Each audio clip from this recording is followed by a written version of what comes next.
Waktunya Kompas Bisnis, Saudara. Sudah 8 bulan bunga acuan Bank Indonesia atau BI Rate berada di posisi 4,75%. Tetapi yang menarik adalah bunga sekuritas rupiah Bank Indonesia alias SRBI. Di pasar uang domestik, imbal hasil instrumen SRBI terus naik dan dilelang 29 April tembus 6,2%. Bank Indonesia bilang kenaikan ini untuk menarik minat investor asing agar masuk ke Indonesia. Tujuan utamanya adalah menjaga stabilitas nilai tukar rupiah. Dari awal tahun 2026, total dana masuk ke SRBI lebih dari 54 triliun rupiah. Ketika Kompas TV bertanya langsung kepada Bank Indonesia tentang benarkah bunga SRBI yang tinggi membuat bunga di perbankan sulit turun, Bank Sentral menjawab selalu ada dampak kontraksi atas kebijakan yang bersifat kontraksi.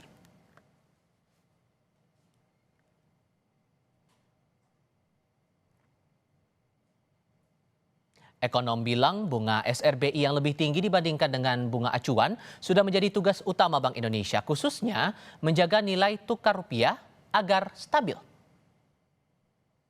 Bank Sentral, karena disitulah fungsi Bank Sentral untuk menstabilisasi ketika mata uang negaranya itu mengalami volatility yang sangat ekstrim, volatility atau fluktuatif yang ekstrim. Jadi BI itu sebagai stabilisator. So di sini kita nggak bisa ngomong kata ya, oh BI sudah apa tadi memanjakan investor asing lah. Bukan itu konteksnya. Tapi memang itu tupoksi yang harus dikerjakan oleh Bank Indonesia. Setahu saya, key performance indicator BI itu ya tadi stabilitas moneter kan. Nilai jual rupiah fisik kembali menembus level terendah terhadap dolar Amerika Serikat dengan menembus angka 17.500-an. Dari situs falas sejumlah bank besar di Indonesia terpantau nilai jual rupiah fisik kian tinggi alias melemah terhadap dolar Amerika pada penutupan perdagangan 4 Mei 2026. Kurs Bank Sentral Asia menunjukkan angka jual tertinggi di level 17.523 per dolar, sementara angka beli di 17.223 rupiah. Bank Rakyat Indonesia menjual rupiah fisik di 17.470 per dolar dan beli 17.318.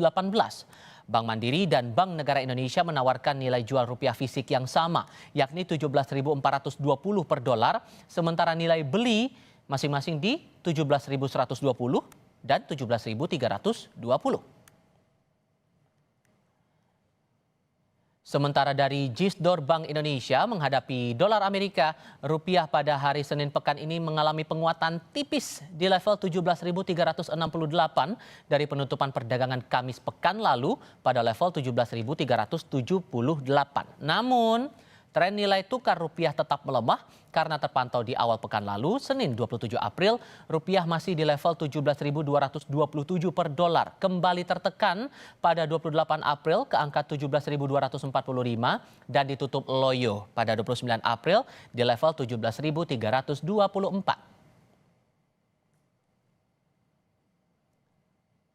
Kita ke pasar spot sekarang. Rupiah terhadap dolar Amerika Serikat di penutupan perdagangan selama sepekan terakhir tidak menunjukkan penguatan sehari pun. Senin awal pekan lalu, rupiah masih di level 17.211. Melemah keesokan harinya di 17.243, tertekan lagi pada 29 April di level 17.326 dan ditutup loyo di akhir perdagangan April pada level 17.346. Memasuki awal Mei, kinerja rupiah juga masih lemah di angka 17.379 per dolar Amerika.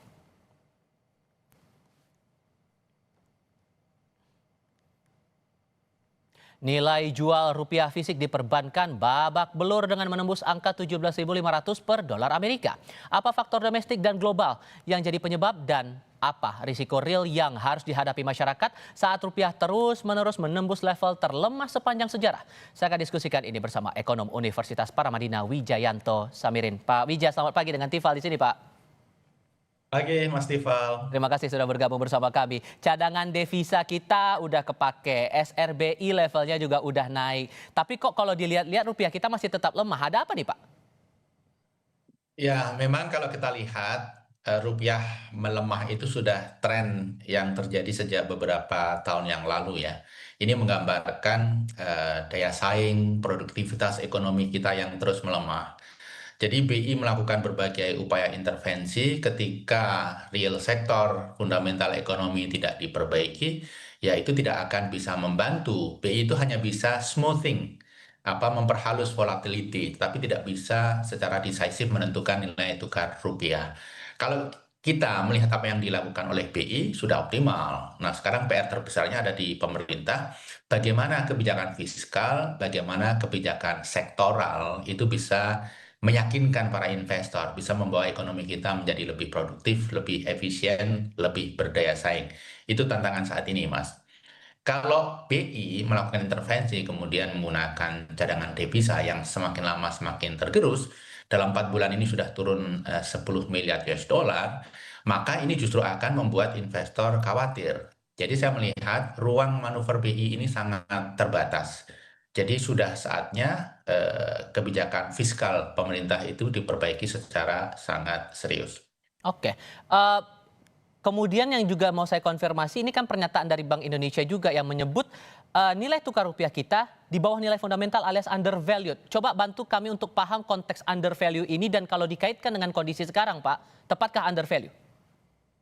Ya, memang penentuan undervalued atau overvalued oleh BI, oleh para akademisi itu menggunakan rumus basic. Kalau kita menggunakan rumus basic, apakah kita menggunakan interest Pareto atau FER, itu memang rupiah undervalued. Tetapi kan itu rumus yang sangat sederhana dan belum memasukkan faktor-faktor yang teramat penting seperti faktor psikologis, faktor sentimen, faktor progres, perkembangan dinamika global, kemudian kebijakan-kebijakan pemerintah yang blunder. Jadi ada begitu banyak faktor penting yang belum masuk dalam perhitungan sederhana itu. Jadi kalau menurut saya, ya secara teori ada value, tetapi yang paling penting adalah nilai tukar di pasar saat ini, karena itu yang paling valid itu adalah bagaimana investor melihat Indonesia dan melihat rupiah. Mhm. Oke. Bantu Kak, bantu saya untuk paham lagi dan mungkin ini jadi penegasan karena Anda sudah sempat singgung di sebelumnya Pak, masalah penjualan rupiah secara fisik kita udah tembus di atas 17.500-an per dolar. Kalau kita lihat selain menyalahkan global terus karena sekarang kondisi geopolitik juga lagi nggak menentu. Untuk konteks fundamental Anda sudah sempat singgung, tapi secara dalam konteks fiskal moneter kita ini udah lagi di posisi yang kayak gimana sih Pak sebetulnya? Ya, ini 80% faktor domestik, bukan faktor global. Buktinya, rupiah itu dalam 6 bulan terakhir itu melemah terhadap 85% mata uang di dunia. 85%, jadi hampir semua. Kemudian rupiah juga melemah terhadap hampir seluruh mata uang di ASEAN. Apakah itu Singapura dolar, ringgit Malaysia, Vietnam, kemudian Filipina, kemudian Thailand, kita melemah semua. Ini menggambarkan bahwa problemnya ada di kita. Nah, tadi Mas Tifal menyinggung faktor fiskal, faktor moneter. Ya, memang permasalahannya di situ. Kalau di fiskal, selama ini investor kita semua belum melihat pemerintah secara serius berusaha memperbaiki profil APBN kita.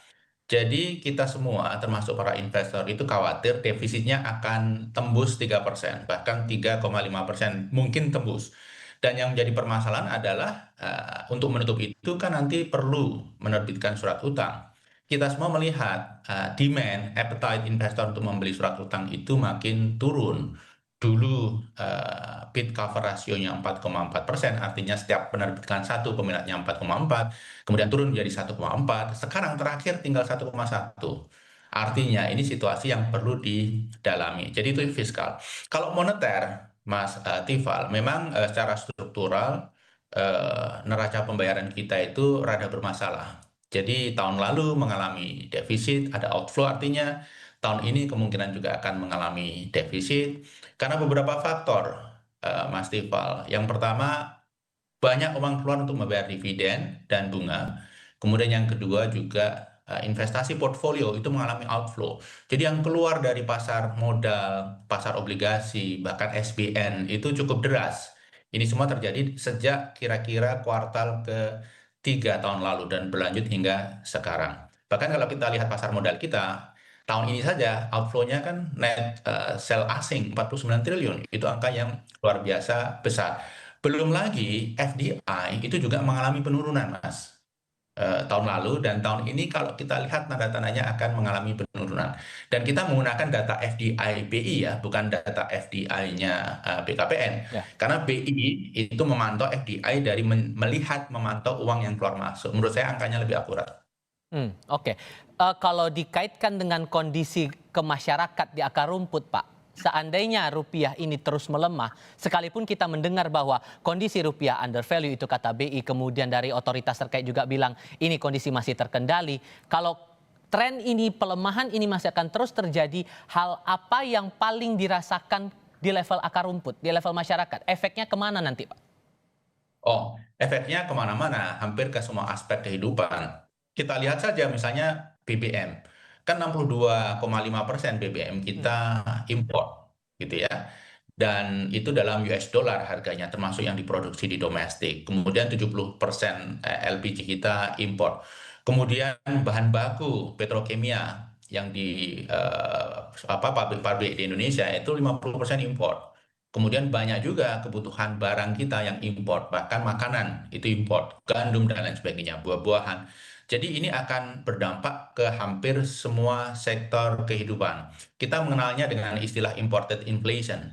Dan imported inflation tahun ini akan menjadi sangat dominan, Mas Tifal. Karena dua faktor. Yang pertama, harga komoditas global sendiri terutama energi naik akibat perang Iran, ditambah lagi dengan penurunan nilai tukar rupiah. Jadi sudah harganya naik dalam US dollar menjadi semakin naik lagi dalam rupiah. Sementara masyarakat kita pendapatannya dalam rupiah.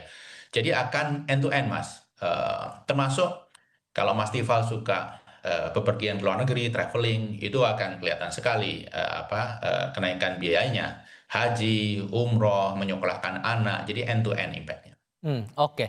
So, karena begini, kalau melihat angka 17.000 untuk nilai tukar kita itu seolah ada trauma psikologis di kita bahwa ini mengingatkan di kondisi krisis tahun 98, Pak. Adakah hal yang membedakan 17.000 di saat itu dengan level 17.000 yang ada saat ini? Ya, karena kita harus menghitung dampak inflasi ya, karena selama 25 tahun lebih ini kan impact inflasinya luar biasa besar, inflasi dalam US dollar ya. Jadi 17.000 saat itu barangkali 17.000 sekarang ini barangkali hanya 6.000, 8.000 saat itu. Jadi kita harus memikirkan itu, time value of money dari sisi inflasi. Jadi tidak bisa membandingkan neck to neck gitu ya, 17.000 di masa lalu dan 17.000 saat ini. Tetapi memang ya cara berpikir masyarakat dan kebanyakan orang kan seperti itu. Jadi ini yang justru lebih penting. Kemudian yang menurut saya sangat beda situasi sekarang dengan situasi tahun 98 adalah 98 itu yang bermasalah adalah swasta. Mereka eksesif meminjam dalam US dollar, kemudian diinvestasikan di Indonesia, kemudian mereka mendapatkan revenue dalam rupiah, sehingga ini yang membuat imbalance nilai tukar. Kalau saat ini swasta sebenarnya sudah sangat hati-hati, perbankan sudah sangat hati-hati. Permasalahannya justru di pemerintah. Jadi secara fiskal pemerintah masih kurang berhati-hati, sehingga betul-betul ini kuncinya ada di pemerintah. Semoga segera menyadari, tidak kompleksen dan memperbaiki diri. Nah, kemudian hal yang lain adalah Mas Tifal, tahun 98 itu diikuti dengan turbulensi politik. Nah, ini sebenarnya yang sangat berpengaruh. Kita tentunya tidak berharap apa yang terjadi saat ini berakhir pada turbulensi politik. Tapi ada kesamaan yang nyata 98 dan tahun ini. Apa itu? Pemerintah sama-sama merasa complacent. Tahun 98 kita mengatakan rupiah lebih kuat dari BAT, lebih kuat dari Singapura dolar, ringgit, dan lain sebagainya. Sehingga kita complacent, tidak melakukan antisipasi, terjadilah krisis. Nah, saat ini kita juga melihat complacency itu sangat kental di pemerintah. Jadi sense of crisis-nya masih belum muncul. Nah, kita berharap pemerintah mulai bersiap, mulai mengantisipasi hal terburuk. Oke, maka konteks kehati-hatian ini wujud konkretnya bagaimana Pak otoritas terkait biar memastikan ke publik bahwa ya kalau emang betul under value memang kondisinya terkendali walaupun melemah ya memang terlihat dari berbagai sektor, berbagai efek yang dikhawatirkan di awal itu memang tidak akan terjadi Pak. Apa yang bisa dilakukan? Ya, yang paling konkret adalah perbaiki situasi fiskal. Tunda program-program mahal yang sebenarnya tidak urgent dan bisa ditunda. Apa itu? berkali-kali disebutkan MBG, Koperasi Desa Murah Putih, kemudian membeli senjata, apakah itu TNI maupun Polri, dan berbagai program yang lain. Kemudian yang paling penting juga adalah kita harus melakukan transformasi rezim subsidi di Indonesia. Selama ini subsidi yang kita berikan itu sifatnya fix, ini memberatkan APBN kita. Kita harus mendorong rezim subsidi yang adaptif. Jadi bayangkan Mas Tifal, LPG itu sejak tahun 2007 tidak pernah naik harganya, LPG subsidi. Kemudian BBM, biosolar 6.800. Tetapi kalau kita menggunakan ukuran harga internasional itu sudah 25.000. Jadi begitu banyak subsidi yang ditanggung oleh APBN, ini justru membuat dunia luar investor khawatir dengan sustainability APBN kita. Jadi subsidi adaptif itu ya barang-barang yang disubsidi itu lebih murah daripada yang tidak disubsidi, tapi mereka naik turun juga sesuai dengan situasi di lapangan. Paling tidak mengikuti inflasi sehingga ini tidak terlalu memberatkan APBN kita. Oke, di sisi lain hari ini Badan Pusat Statistik rencananya akan mengumumkan angka pertumbuhan ekonomi kuartal 1. Dan dari pemerintah optimistis ini bisa sampai target setidak-tidaknya 5,5%. Itu kata Menko Perekonomian. Kalau dikaitkan dengan kondisi nilai tukar rupiah kita sekarang, apakah cukup kredibel, cukup selaras atau tidak? Tapi jawabnya nanti apa ya? Kita jeda dulu, tetap di Kompas TV.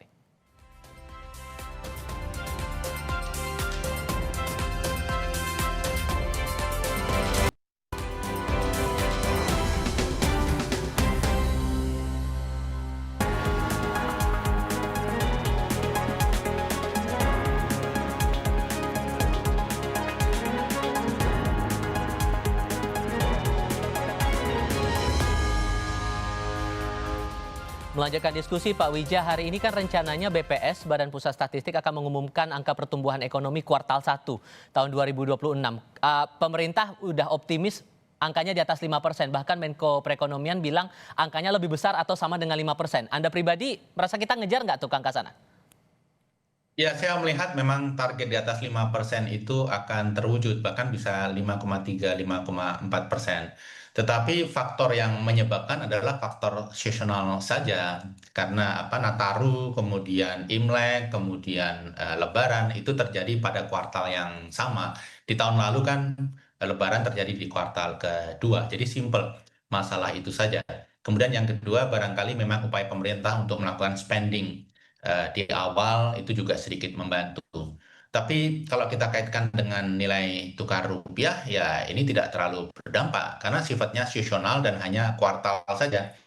Rupiah baru terdampak ketika pertumbuhan ekonomi kita itu sifatnya struktural, fundamental, dan tinggi dalam waktu yang cukup panjang. Itu baru ada dampaknya. Oke, kalau kemudian gambarannya begini, tercapai angka 5% ke atas atau kita sebut saja lah dengan optimisme dari Pak Menko Perekonomian angkanya 5,5%, tapi melemah nilai tukar rupiah sampai sekarang, angka pertumbuhan itu masih dibilang kredibel nggak sih Pak dengan kondisi yang ada ini? Ya, saya rasa kredibel, tetapi nilai tukar rupiah itu kan tidak menggunakan pertumbuhan kuartal ini saja sebagai referensi. Dia akan melihat pertumbuhan, forecast pertumbuhan tahun ini, bahkan pertumbuhan tahun-tahun ke depan. Nah, kalau kita lihat kan World Bank masih memproyeksikan pertumbuhan kita tahun ini 4,7%, IMF 4,9%. Jadi itu yang sebenarnya angka yang tidak terlalu menggembirakan bagi Indonesia yang masih dalam level middle income. Jadi kalau kita lihat kuartal 1 ini angkanya mungkin valid 5,4% kalau itu pun terjadi dan ini kredibel. Tetapi kembali faktor seasonal yang menyebabkan ini. Artinya pemerintah tidak melakukan apapun, pertumbuhan kuartal pertama ya akan lebih tinggi daripada kuartal-kuartal biasanya karena faktor Lebaran, Imlek, dan Nataru tadi. Dan pelemahan ini kalau terus berlanjut Pak, apakah akan memicu turbulensi dalam tanda kutip untuk pertumbuhan kita di kuartal 2 ini? Ya, ini jelas akan berdampak ya, karena akan mengerus daya beli masyarakat. Sementara daya beli masyarakat, konsumsi rumah tangga itu sekitar 60% GDP kita.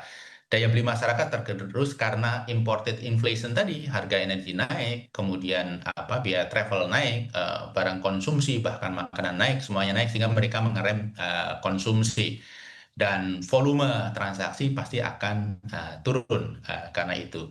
Belum lagi kita melihat faktor-faktor dunia usaha yang melihat rupiah mengalami volatilitas dan cenderung melemah, mereka pasti akan mengerem ekspansi. Dan ini dampaknya luar biasa, tidak hanya bagi penciptaan lapangan kerja, tapi juga bagi dinamika ekonomi yang ujung-ujungnya adalah pertumbuhan ekonomi. Bisa di bawah 5% nggak untuk kuartal 2 ini potensinya dengan berbagai dinamika itu tadi, Pak? Saya yakin hampir pasti di bawah 5% untuk kuartal kedua.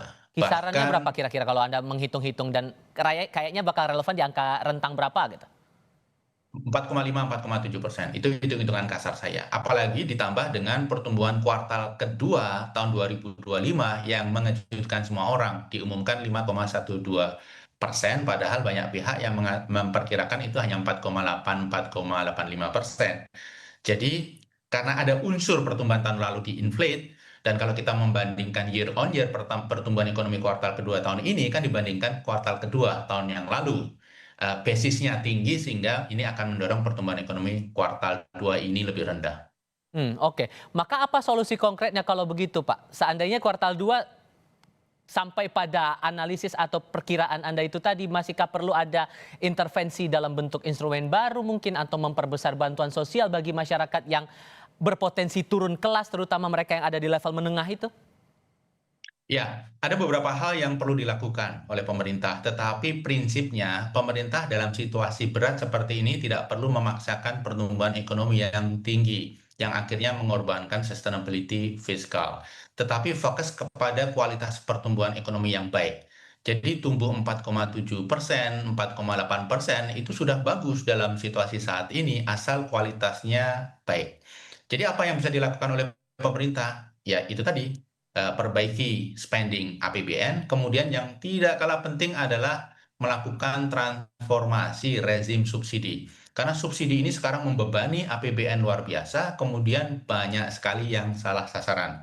Karena subsidi kita adalah subsidi barang, bukan subsidi orang, sehingga orang yang tidak berhak bisa mengakses produk-produk itu. Bahkan harga yang berbeda itu men-trigger orang-orang untuk melakukan price arbitrage, membeli barang murah, dipindah kemasan, dijual mahal. Jadi hal-hal ini hanya bisa diantisipasi ketika pemerintah melakukan bukan universal subsidy, tapi targeted subsidy. Bukan subsidi barang, tetapi subsidi orang. Dan saya mengusulkan pemerintah itu mengkonsolidasi seluruh subsidi. Sekarang ini kan subsidi pupuk, subsidi bahan bakar, subsidi LPG, kemudian subsidi beras, itu terpisah. Dikonsolidasikan saja dalam satu sistem, kemudian diberikan dalam bentuk transfer, bisa cash ataupun poin yang hanya bisa dibelanjakan untuk produk-produk yang disubsidi itu. Secara teknologi ini sudah sangat mudah, sangat mungkin dilakukan, apalagi didorong pembayarannya pakai kris misalnya. Selama kita tidak memperbaiki rejim subsidi ini, maka akan ada begitu banyak uang negara yang keluar tidak tepat sasaran. Dan selain ini membebani fiskal, ini juga tidak akan memperbaiki kualitas pertumbuhan ekonomi karena ketimpangan itu akan makin menganga. Oke. Kalau kemudian potensi dari pertumbuhan kuartal 2 bakal tertekan menurut Anda, kalau untuk nilai tukar kita di kuartal 2 ini ada kemungkinan buat terkoreksi lebih dalam atau justru masih ada celah dalam tanda kutip harapan posisinya akan menguat, Pak? Selama pemerintah tidak melakukan perubahan yang dramatis terkait kebijakan fiskal, kebijakan sektoral, maka rupiah akan terus melemah. Apakah itu kuartal kedua, kuartal ketiga, kuartal keempat. Jadi ini kuncinya memang ada di tangan pemerintah untuk melakukan berbagai upaya perbaikan sehingga ekonomi kita makin solid, makin meyakinkan investor asing, termasuk pelaku usaha. Oke. Tapi di sisi lain kita juga melihat begini, ada beberapa lembaga pemeringkat asing yang menurunkan outlook utang Indonesia. Moody's, Fitch juga menurunkan outlook bank-bank besar di Indonesia. Ini juga akan menekan nilai tukar juga penilaian negatif dari sejumlah lembaga pemeringkat ini, Pak? Oh, sangat, sangat. Jadi bank itu kan urat nadi ekonomi kita. Ketika ekonominya bermasalah, maka bank-bank ini juga akan mengalami masalah. Ketika ekonomi melemah, bank-bank ini akan mengalami permasalahan, semakin sulit melempar kredit, kemudian NPL-nya akan meningkat. Itu kira-kira. gambarannya. Dan ketika kredit rating negara itu turun, sangat solid, sangat bisa dipastikan kredit rating bank-bank besar yang sistemik itu juga turun. Dan ketika bank itu turun, yang terjadi adalah capital outflow. Mayoritas mereka kan adalah bank listed, perusahaan terbuka, yang sahamnya listed di Bursa Efek Indonesia. Sehingga kita lihat bank-bank besar itu harga sahamnya turun karena asing menjual. Bahkan investor domestik pun menjual. Ini akan menekan nilai tukar rupiah dari dampak tidak langsung berupa capital outflow tadi. Oke, Pak Wijayanto Samirin, terima kasih banyak sudah berdiskusi dan berbagi pandangan bersama saya hari ini. Sehat selalu ya Pak, selamat pagi. Terima kasih.